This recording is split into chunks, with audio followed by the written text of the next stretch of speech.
Gotta pour my tea. Talking about Libra season. Talking about Libra season. Libra season. I'm a little late to talk about Libra season. Like 5 days late. But we gotta talk about it. Cause it's important. And we gotta talk about it. And I got my tea. I hope I have bows. I need some bows. Do. Alright, got my notes. I got my notes. Gotta get my notes up. Okay. Move over.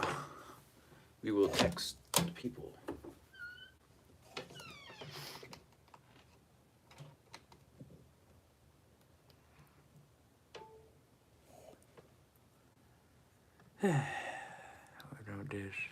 Don't dish.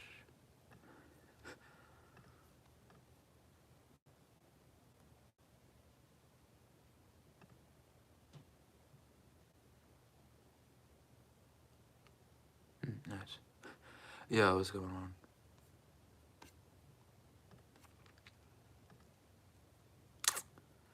Libra season. Send it out to the people. Share it up. Going live. So talk to the people. I don't really talk about nothing in my intros. Alright. Hey, Beans.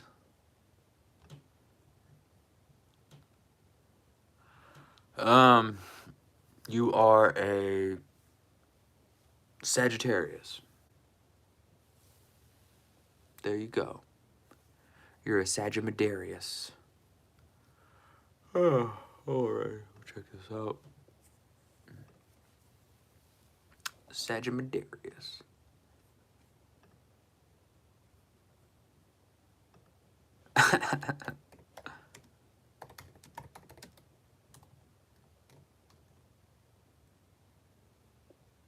Oh, yeah, my bad. Then, never mind, Taurus.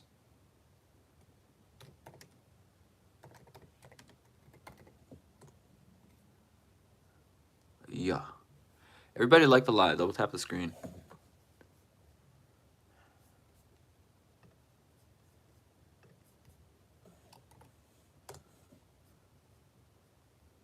Double tap the screen for your boy.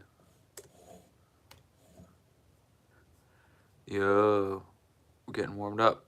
Everybody dropped their rising sign.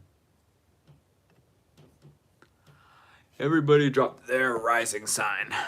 But yeah, if you're a Taurus, right now you may be kind of unmotivated. Basically because Mars is opposing your sun. Oh,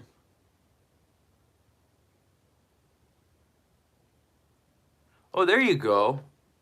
Is that weird southern woman with glasses that looks like she is not trustworthy?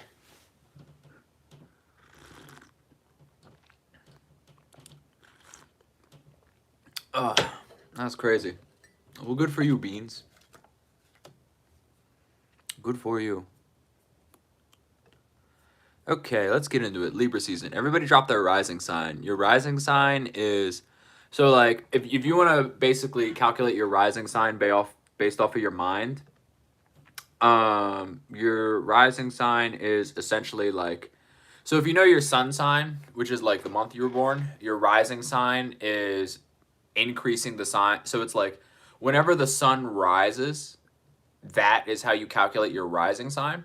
Because if it's like 2 hours before your sun rises, it's one sign before. And if it's 2 hours after your sun rises, it's the sign after, right? So that's how you can kind of calculate it mentally.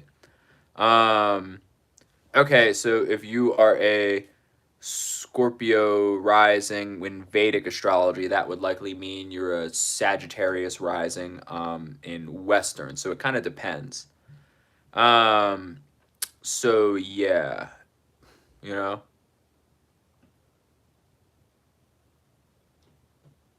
Oh man, do you think she's gonna go on the run? That's crazy. What the hell is going on with this court case? Yo, freaking Libra season, man. People think Libras are all hee hee ha ha, but there is a lot of legality that comes with them. You know, like it really depends. I use Western astrology, but you could argue that I use an aspect of Vedic because Vedic is on the sidereal system. And the sidereal system basically means the star system, right? But my issue with Vedic is Vedic only used the 12 zodiac. Please keep it on topic. Yo, what's up, Trey? 1 second. Beans, handle that. I gotta focus.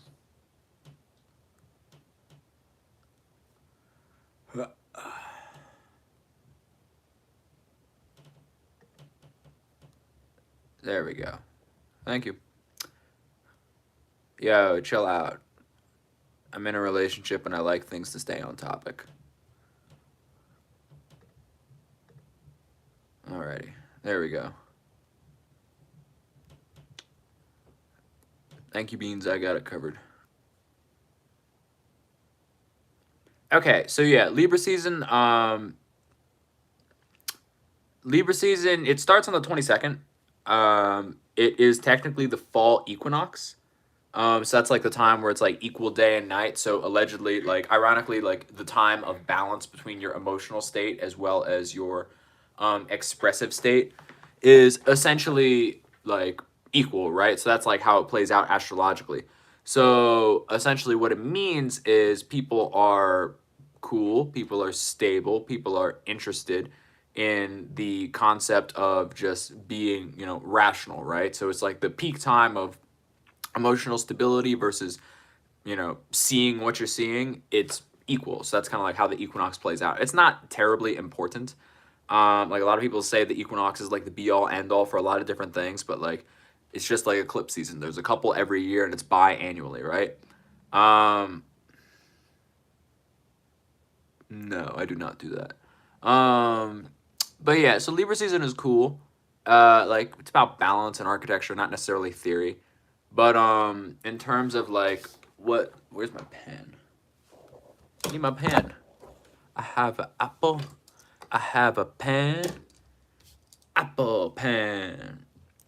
But yeah, so in terms of like what Libra season does is it is, you know, it's kind of about harmony.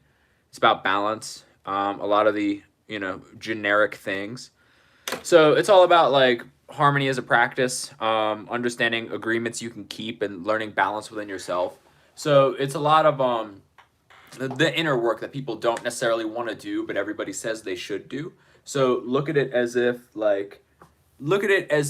Libra season is about like planting the seed and then knowing what you can grow, right? Because if you're one person, you can't handle 100+ acre farm. If you're one person, you can certainly handle a garden, right? So it's just like what would be joyful and sustainable for you to create. That's kind of like what Libra season is all about, right? That's why when it comes to farming and a lot of the the Farmer's Almanac and a lot of like old astrology books pertain to farming, right? So it's just kind of like, what are you capable of sustaining on your own?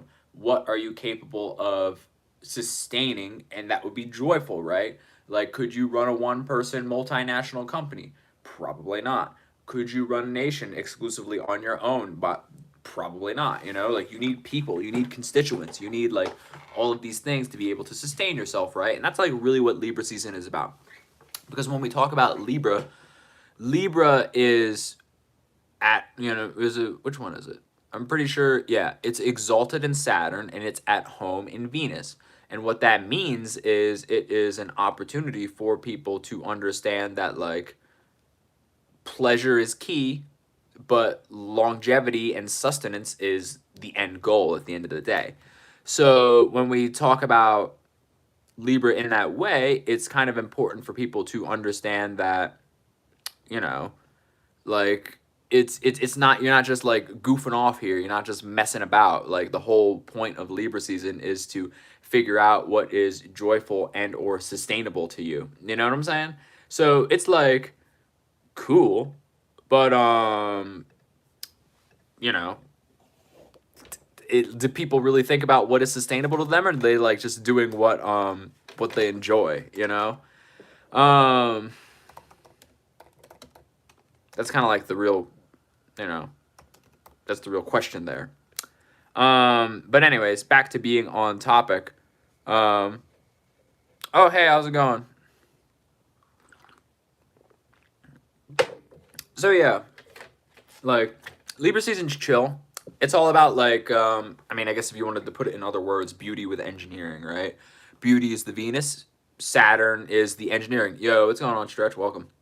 But yeah, so like, it's just kind of like what I was saying before, where it's just design that makes care repeatable. So it's just like, can you do this? Can you make this happen? What do you want to do, right? And then it's like other little things of like the axis of internal medicine. Me versus we. Courage with consent. So it's just like, what are we doing here? Can we sustain this, right? And the reason why the concept of sustenance and, you know, making this happen is essentially, all right, there we go.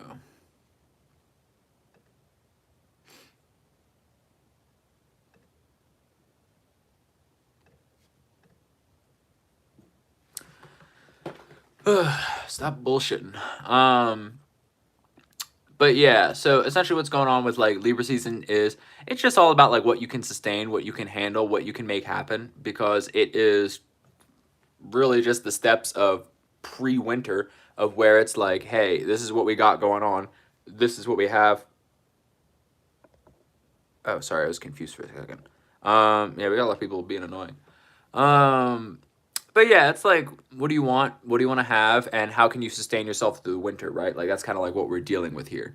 So when it comes to that, you can look at it as if Libra season is an opportunity for you to do the inner work that you know you don't want to do, but once winter time hits, it's going to be even more annoying. So you might as well do it now, right? So the universe kind of shines the work that you should be doing in a very, how do I say, in a very like loving light, right? Like it's kind of like a trick. It's kind of like a weird opportunity. It's kind of like a little hack of where the universe is like, you know what, we're gonna make, you know, society and, you know, doing the work you need to do fun, right? Like it's not no get out of my room mom type of shit. It's all this opportunistic, like, let's plant the seeds, let's be practical, let's plan while we're having fun, so that when things get very cold and mean and dark, that we I don't know, have prepared ourselves in some way, shape, or form. So that's kind of like what we're dealing with here, and that's what Libra season does, right? So that's why everybody's more likable. In the next section, we're going to be getting into the alignments that I actually talked about in my live group call. So 1 second, I'm gonna post the this pinned chat so you can see what's going on here.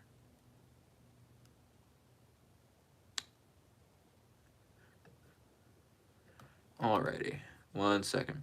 But yeah, everybody drop the house you have Libra in, or drop your rising sign, and then I will give you a heads up on what the readings are looking like.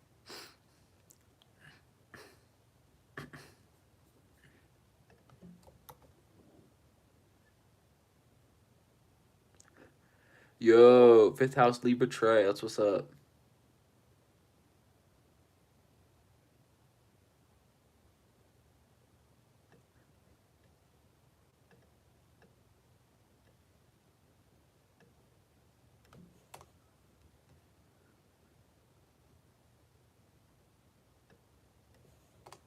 All right, 1 second.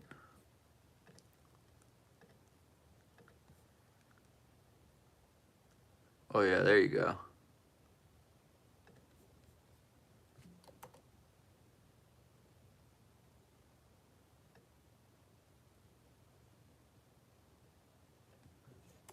Oh, you got a little different there.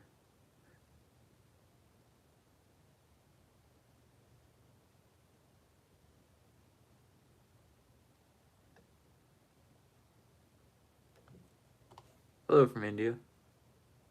All right, let me pin this chat real quick. Alrighty. Okay. So let's get into it for all the planets that we got going on, right? So the first planet that we have that actually moved into Libra, I don't know if you saw, I made a TikTok about it where I was saying like there's basically 2 Scorpio seasons this season because there's so many different alignments that are basically turning Libra season into Scorpio season. So yeah, the first one that is the Mars in Scorpio, right? So Mars in Scorpio can really make you or break you. What I mean by that is essentially Mars in Scorpio is all about like precision enforcement and, you know, closing leaks, right? So when we talk about precision, this is the evolved version of Scorpio where you're like, you know what, if I'm basically operating like an emotional capacitor where I charge and brood, bam, you know, like this isn't like, it's not all that. It's not all, it's not as like enjoyable if you don't know how to direct those energies properly, right? So when it comes to Scorpio, specifically like Mars and Scorpio energies, it's all about like learning what you have to offer, learning what you have to give, learning essentially like what you have going on and really, really honing in on how you want to manifest that, right? So it's like it's cool, like don't get me wrong, but like there's a lot that can go wrong with Mars and Scorpio. So with that being said, it's kind of like Mars and Scorpio is the fuel that can create a lot of beautiful alignments and a lot of beautiful like beautiful opportunities, but it's just like if you're just sitting around brooding and not expressing yourself and you're choosing the Scorpio side and not the Mars side, it's kind of like what's going on here? It's not it's just I don't know, it's like a weird thing to deal with in terms of what's going on. So like be careful with that, right? So when it comes to handling that energy of Mars in Scorpio, essentially what it does is yeah, you know, warning over, beans.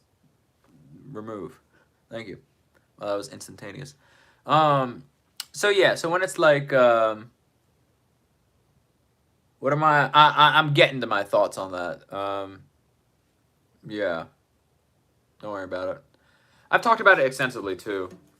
Essentially, it was like a ritual for you know, a ritual to make people in the Western world like subconsciously you know, release their freedoms and liberties. But you know, it's a slow grind with these people, so we'll get to that. Now, the next alignment that we have on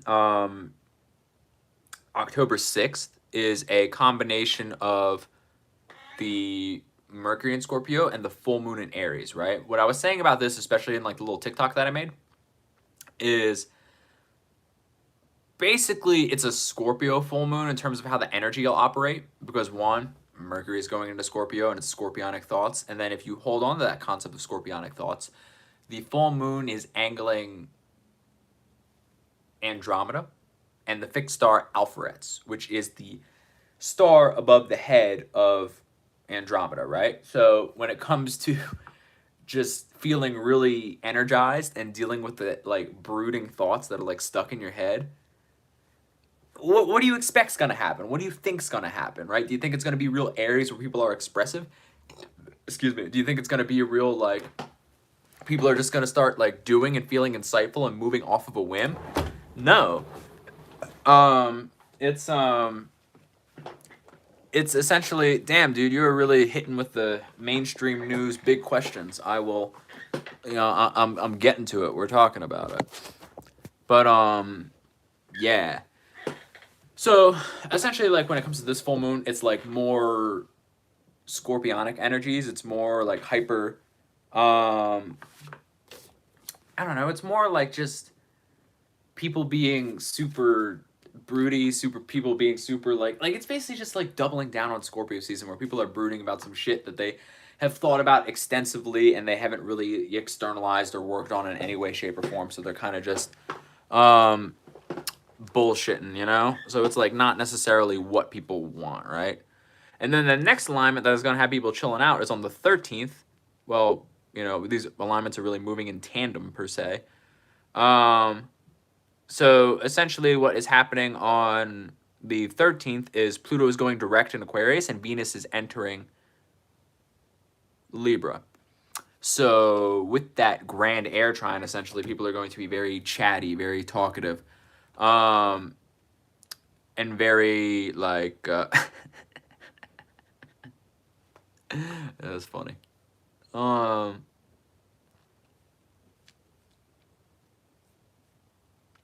That's fucking funny.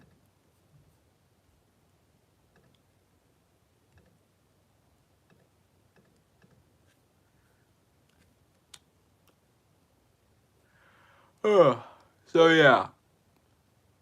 Pretty much with that being said, what we have on the 13th is like this very social, like talkative opportunity. Like I really do not see how that day there will not be something that is like needs to be talked about. Yeah, Trey, I'd be wondering the same thing, dude. I'm telling you, I get like little like kids from like Southeast Asia just saying the most out of pocket shit. Hella watch time though. Hella watch time. But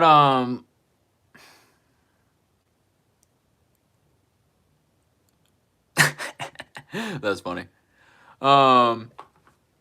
It's okay, Beans. I've been chiming in when you miss it.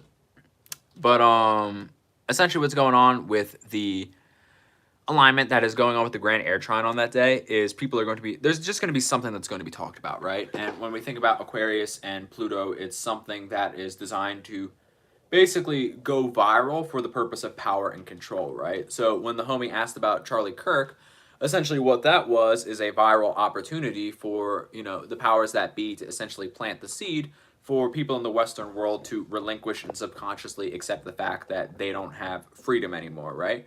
I have some other alternative thoughts and theories about that in regards to the alignments that his vigil occurred on, which was, you know, the eclipse as well as the day that Mars went into Scorpio.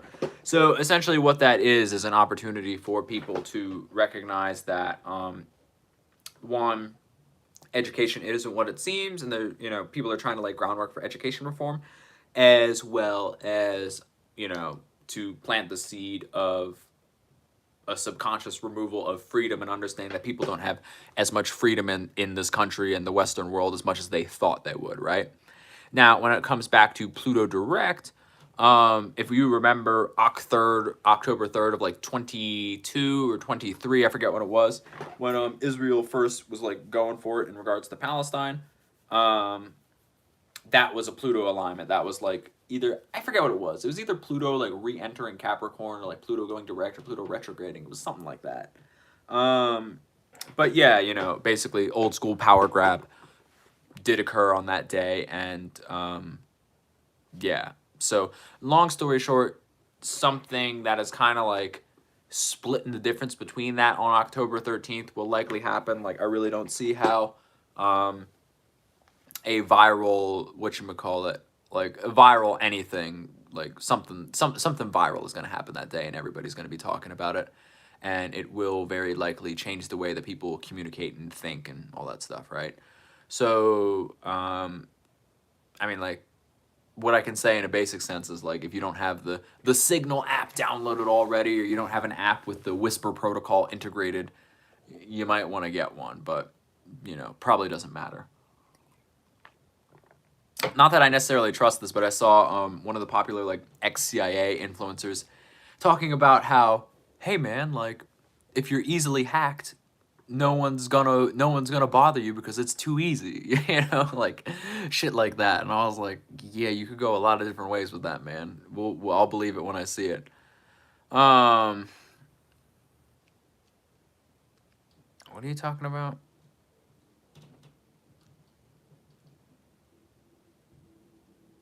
What? I'm not following, but okay.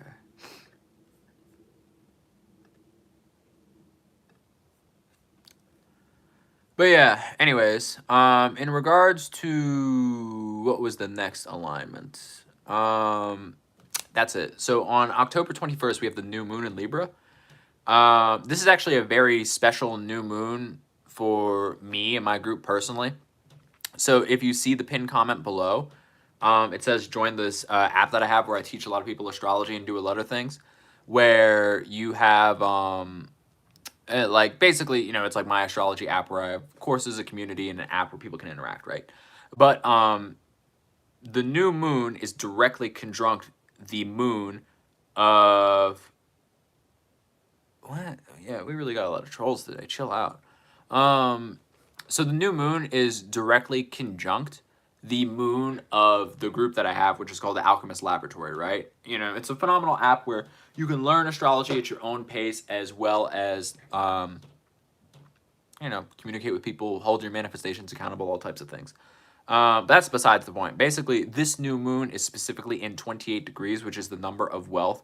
So it's about like, if you use this new moon properly, it's about the fated relationship, the fated investment, the fated opportunity for you to essentially create like a desired group or situation that you want, right? So, with this being a special conjunction moon for my group, obviously there is something that will probably happen with that that I will mention in the future. But with that being said, essentially it's like drafting the beauty, identifying terms, timelines, and repairing a path, right? So that's kind of what it's about, where it's just like planting the seeds to, if you have been around annoying relationships, you're going to cut them off. You're setting new boundaries. Like, that's some of the basic stuff that you'll be doing on that day. It's a cool opportunity. I'm using it for my own personal gain and variations. But, you know, that will be released when it is time. Anyways, the final alignment that we're going to be talking about, which is going to lead us into Scorpio season, and kind of why I say it's like a hazy extendo Scorpio season. Surprisingly not. I would say it's top 5, but I wouldn't say it's like the worst, you know? Definitely got the most views today though, which is cool. So far the live has gotten 200 views, which is cool. What? I am not familiar with that actor.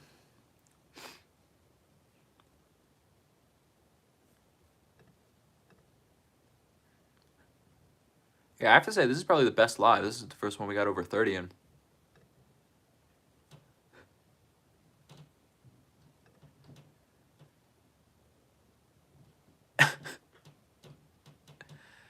I like, maybe, what?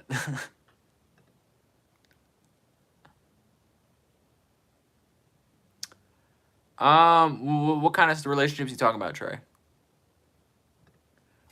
Off the hand, I'd say no, but like, it is what it is. So yeah, the next alignment on the 22nd is Neptune retrograding back into Pisces the day that the sun enters Scorpio, which I warned my group ahead of that that's going to be like a fog of yesteryear, right? So all the old stuff is going to be oh, yeah, no. I would say that is not exactly the best idea right now. It's like so say it did work out, Trey. If that worked out, you like, I really don't see how you wouldn't end up in like a trauma bond. You know what I'm saying? Is what it is. Oh, I'm like halfway between a sneeze. But yes, but basically why I'm saying this, damn, Trey, I really thought you said the message above you. I wouldn't be surprised if you said that, but that would be funny. But yeah, I mean, it's not a bad time to make money. Like, as long as Jupiter's in Cancer, it's a pretty good time to do a whole lot of whatever you want. But so what we have going on the 22nd is Neptune is re-entering Pisces, which is creating a grand water trine with the Sun in Scorpio as well as Jupiter in Cancer, right? So it's like a grand old time to like try again for something that you deeply dreamed of, right? And if it doesn't work, then it probably won't work unless you want to keep trying and honestly wasting your time with something, right? So it's just like a weird resurgence of old projects coming to assist you in some way, shape, or form, and really like allow you to kind of like put that to bed, right? So it's like it can be good for making money. I wouldn't say it's bad, but like it's really just in general a time for delusional confidence in something that you don't exactly understand, but yet you would appreciate, right? So with that being said, that's pretty much it. Does anybody have any questions around the alignments that we just went over? And I can go over some if you are curious about anything specific.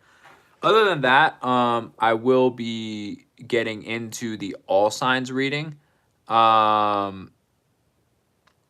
So yeah, I don't know if you want to get into the all signs. So if you have any questions about the alignments of Libra season, let me know. Other than that, I'm going to be getting into the all signs reading. So drop your rising sign in the house you have Libra in. I'll hang out for a wee bit.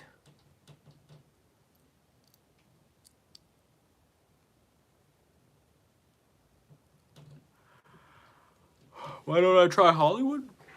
Because I don't want to be gay for pay. That's why. I've been to Hollywood plenty of times, but yeah. Oh, thank you for being agreeable. We're having a pretty rough troll day here. But, you know, first world problems.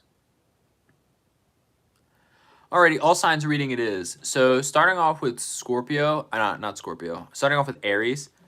Aries is dealing with Libra in the 7th house, which is a pretty broad, like, relationship nonsensical thing. Yeah, I mean, I feel like it's not hard to figure out where I'm from.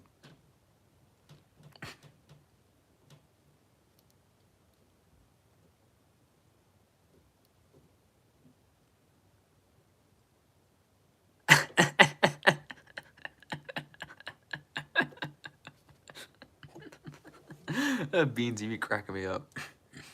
But yeah, anyways, for Aries risings, they're dealing with a lot of contracts of care, putting the promise on paper, and dealing with the future, not feud, right? So essentially, like, Aries can really stand to benefit from isolating their terms, right? So when we're talking about Aries, essentially what we got going on is understanding that, like, you want to do something, you want to make something happen, you want to express yourself, you want to have people follow you, but when we're dealing with what Aries has been dealing with, which is doing it for the gram, doing it for the clout, doing it for people to follow them for no fucking reason, and not really being themselves now that they've, like, shifted back to an internal alignment, essentially what Aries is dealing with is recognizing that, like, okay, if I want people to work for me, I want people to have an agreement. I want people to resonate with me. I want people to be with me long term, and I know I'm impatient, so I need to, like, really take a lesson from Capricorn and specify exactly what it is that they align with. They can they need to basically just have a contract and frame it in a way of, like, here, this is what we're doing. I don't want you to do any extra work. I don't want you to be put under pressure in any way, shape, or form. This is what we're agreeing to, right? If you don't like it, we can change it in the future, but let's at least have it on paper. Have it on paper so that we know what we exactly agreed to, and if there's ever any contention, we can go back to that. Because it's Aries, right? Aries is impulsive. It wants it now. It acts like a baby. So if that's the case, oh, I don't know, write it down, right? So that's kind of what Aries is dealing with. Now, Taurus.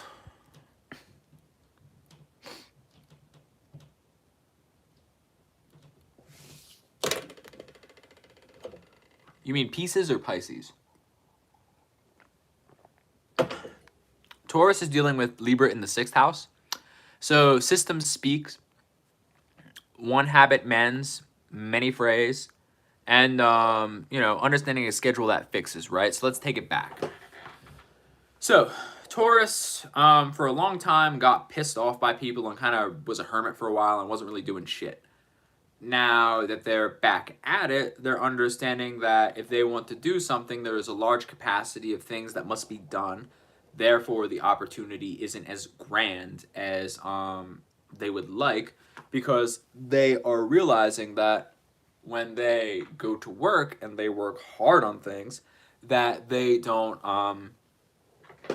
you know, they don't have the same rest time. They don't have the same opportunities. They don't have the same excitement towards what it is that they want. However, they will be in a space that is recognizing that, right?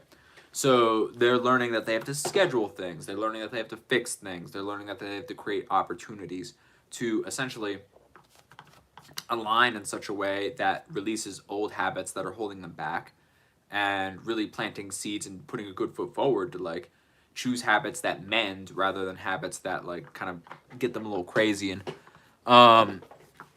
not really do what they need to do, right? So essentially what we have going on with the Taurus energy is they're just relearning how to be on time. They're relearning how to be aligned. They're relearning how to be in a space that is opportunistic in terms of what the world has to offer, right? So it's just like they want to be cool. They want to make things happen, but it's not necessarily as powerful as they would like. So it's kind of like a chicken before the egg type of thing, of where it's like they want to get back on track, but they don't understand how to schedule things in an efficient and timely manner that is healable to them. So with that being said, let's move on to Gemini.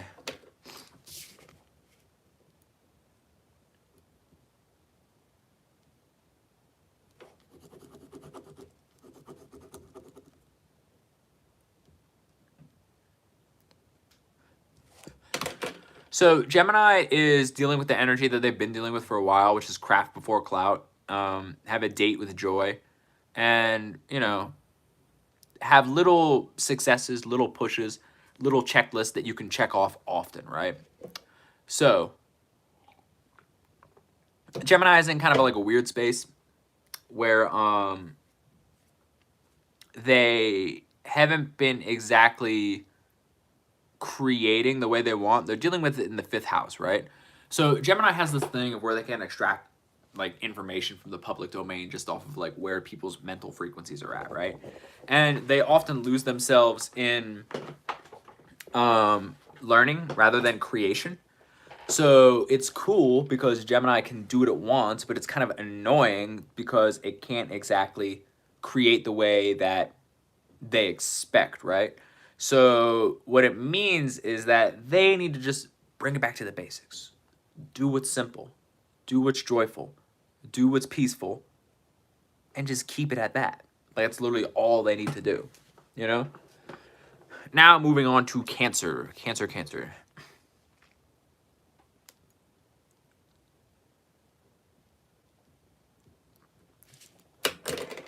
Cancer is understanding a home dialogue in a different way. They have Libra in the 4th house.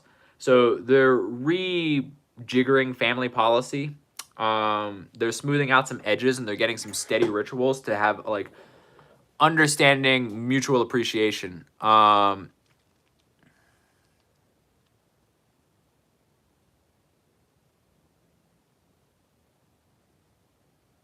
Yes, that is exactly what it is, and I like how you weave that into what you're interested in at the moment. So yeah. But yeah, so Cancer's just in this weird space of where they're like, Cancer's been on this long journey of understanding how to plant seeds out of planting seeds out of pleasure rather than fear, because Cancer's been in this space of like recognizing that they created their shell out of fear rather than love.